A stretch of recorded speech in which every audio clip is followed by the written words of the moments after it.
Vincent Malloy is 7 years old. He's always polite and does what he's told. For a boy his age, he's considerate and nice. But he wants to be just like Vincent Price.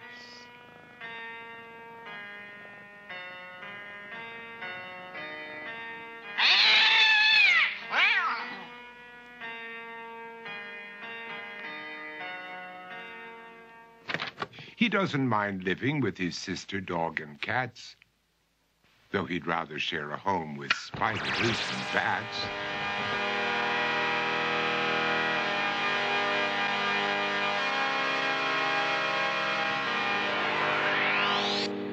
There he could reflect on the horrors he's invented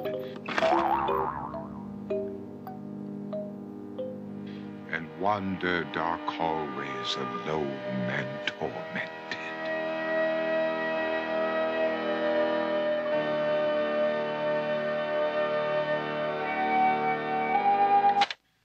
Vincent is nice when his aunt comes to see him, but imagines dipping her in wax for his wax museum.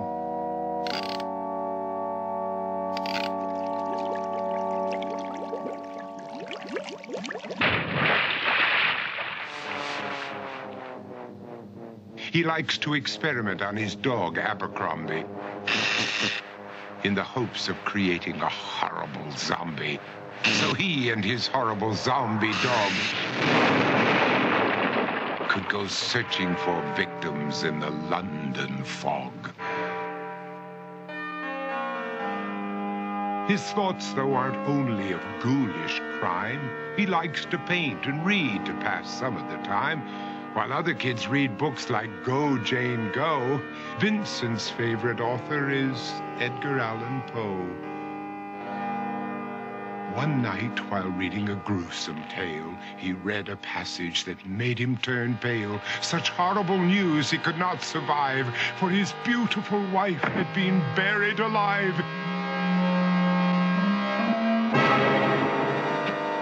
He dug out her grave to make sure she was dead, unaware that her grave was his mother's flower bed.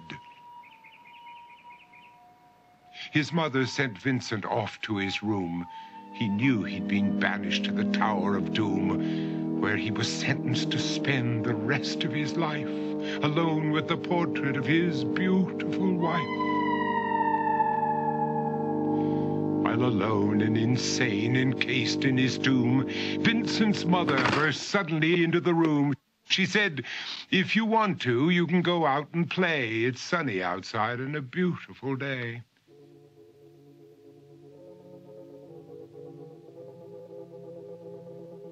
Vincent tried to talk, but he just couldn't speak. The years of isolation had made him quite weak. So he took out some paper and scrawled with a pen, "I am possessed by this house and can never leave it again." His mother said, "You're not possessed and you're not almost dead. These games that you play are all in your head.